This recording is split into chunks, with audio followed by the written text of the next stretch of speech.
Go ahead. Shotguns are some of the most versatile firearms in history. They've earned their place in sport shooting, hunting, and even home defense. But here's the truth, not every shotgun lives up to the hype. Some models are plagued with design flaws, poor construction, or dangerous quirks that make them more of a liability than a reliable tool. In today's video, we're breaking down 10 shotguns that you should avoid at all costs. Firearms that look promising on paper, but turned out to be massive disappointments in the real world. Stick around, because the #1 spot goes to a shotgun that was supposed to be revolutionary, but instead became one of the biggest flops in modern firearms history. Number 10, Remington 887 Nitro Mag. Remington had high hopes for the 887 Nitro Mag, pitching it as a modern pump action with a futuristic polymer coating. The armor-locked finish was advertised as indestructible, designed to resist rust, scratches, and weather. But in practice, the 887 became infamous for its rough action and stiff trigger. The polymer coating often chipped or peeled, making the gun look cheap after only minimal use. Many shooters reported feeding problems and constant failures to eject. The ergonomics were awkward, and despite its tough appearance, it never delivered the durability Remington promised. Instead of being the next big step in pump action design, the Nitro Mag ended up as an overhyped disappointment that left owners frustrated. Number 9, Franchise Spaz 12. The Franchise Spaz 12 might be one of the most recognizable shotguns thanks to movies and video games. Its folding stock, menacing profile, and pumped semi-auto switch system made it look like the ultimate tactical weapon. But in reality, it was heavy, overly complicated, and far from reliable. The dual-mode system constantly jammed, and switching between pump and semi-auto was clunky at best. Maintenance was a nightmare, requiring constant cleaning and special parts that are hard to find today. The safety system was also awkward and even considered unsafe by many users. While it looks cool hanging on a wall, as an actual firearm, the Spaz 12 was more of a gimmick than a functional shotgun.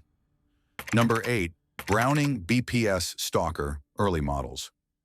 Browning usually makes excellent shotguns, but the early runs of the BPS Stalker were riddled with problems. The bottom eject design was supposed to be an innovation for left-handed shooters. Unfortunately, it led to frequent cycling issues, making jams all too common. The trigger pull was excessively heavy, which ruined accuracy, and the action itself felt gritty and unrefined. On top of that, many owners complained about the poor durability of the synthetic stock, which cracked under regular use. Later models of the BPS line improved, but the Stalker variant is still remembered as a frustrating shotgun that never lived up to Browning's reputation. Number 7, Benelli Nova Tactical Early Versions. Benelli is famous for its high-quality semi-auto shotguns, but the Nova Tactical, especially early versions, was a rare misstep. The polymer receiver and stock were molded as a single piece, making customization nearly impossible. Many shooters hated the bulky feel, calling it awkward and unbalanced. Reliability was another issue. Some units suffered from shell drop malfunctions, where shells would fall out of the magazine tube instead of feeding properly. For a tactical shotgun marketed toward defense, this kind of failure was unacceptable. While Benelli has since improved designs, the early Nova Tactical remains a reminder that even premium brands can stumble badly. Number 6, Stevens 94.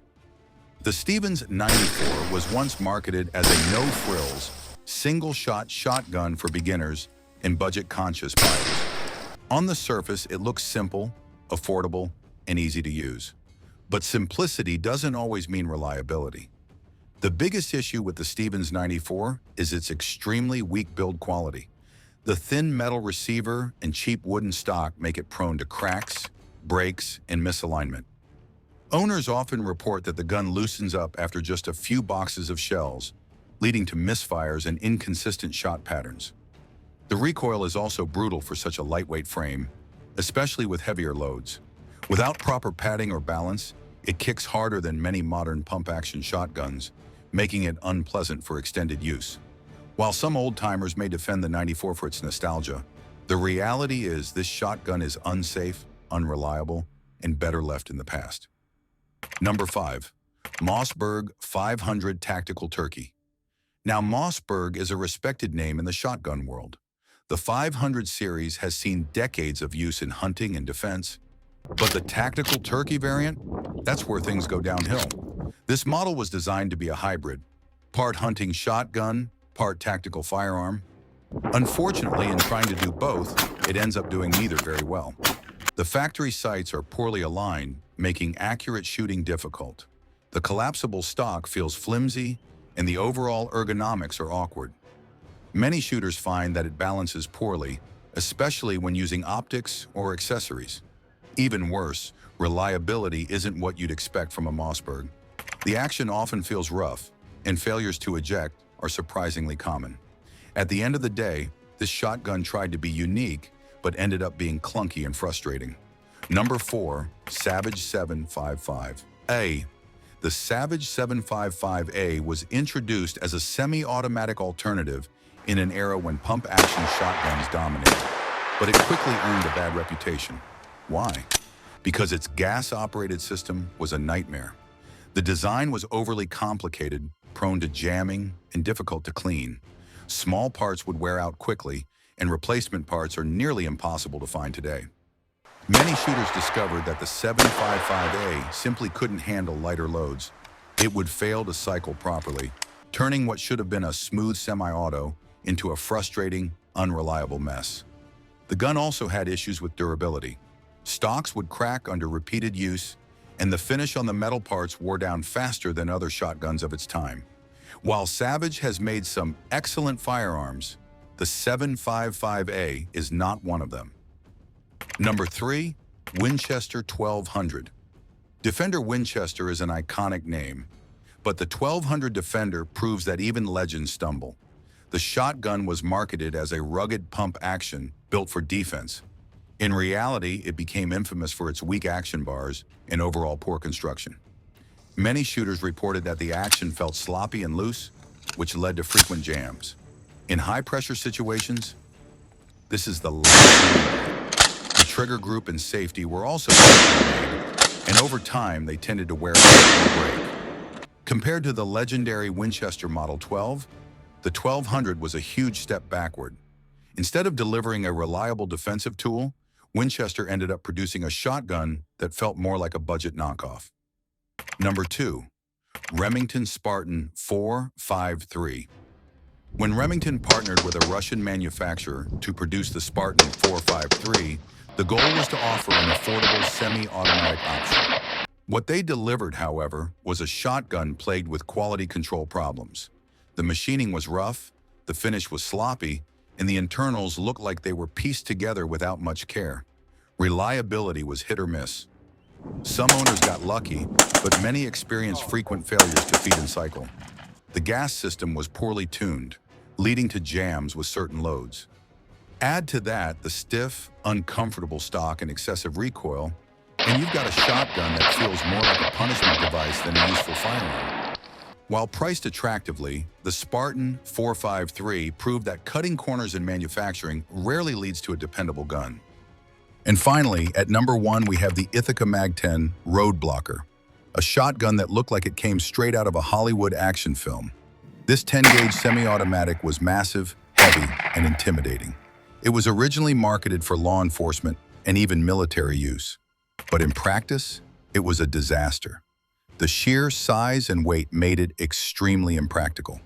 At nearly 11 pounds unloaded, carrying and operating it was exhausting. Recoil was punishing, despite the weight. The action was finicky and often jammed under real-world conditions. Maintenance was a nightmare, with the gas system prone to clogging and breaking down. The Roadblocker earned its place in history not as a revolutionary law enforcement tool, but as an example of how over-engineering can ruin a firearm. Collectors may find it interesting, but as a functional shotgun, it's one of the worst ever made. And there you have it. 10 shotguns you'll want to avoid. From flimsy builds and outdated designs to punishing recoil and constant malfunctions, each of these models shows us that not every firearm with a recognizable name or low price tag is worth buying. Remember, when it comes to firearms, reliability and safety matter more than anything else.